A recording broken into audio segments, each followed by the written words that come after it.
జొన్నలు తెచ్చుకొని ఎట్లా మురుగ పెట్టుకున్నావు, పురుగులు ఎట్లా అయినాయి అందులో కూడా అలా అయినాయి. చేయకుండా ఏం చాలే ఏంచితే పురుగులు పోతాయా? పురుగులు పోతాయి. అవునా? అయితే ఇప్పుడు జొన్నలు కూడా వేయించాలా? నేను జొన్నలు కూడా వేయించాలి. జొన్నలు వేయించొద్దు, పురుగులు పోవాలంటే జొన్నలు వేయించాలి అంటున్నా. ఎండలే అయ్యో జొన్నలు కడిగి అన్న పోయాలి, లేకపోతే చెరుగుతేనన్నా పోతుంది. రొట్టె ఎట్లా కొట్టాలో చూపిస్తా నీకు, ఇప్పుడు నేర్పిస్తా, నువ్వు నేర్చుకో. నువ్వు ఒకటి చేయి, నేను ఒకటి చేస్తా. మరి నేర్పియాలంటే అతనే కదా.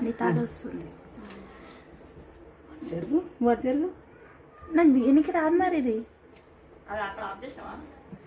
చేయలేదు, చెయ్యి. ఇగో ఇట్లా విసుకాలి, ఇట్లా విసికి అంత మెత్తగా కలపాలి. వస్తుంది మమ్మీ. మెత్తగా కలపాలి, మెత్తగా కలపాలి, నీళ్ళు వేయాలి.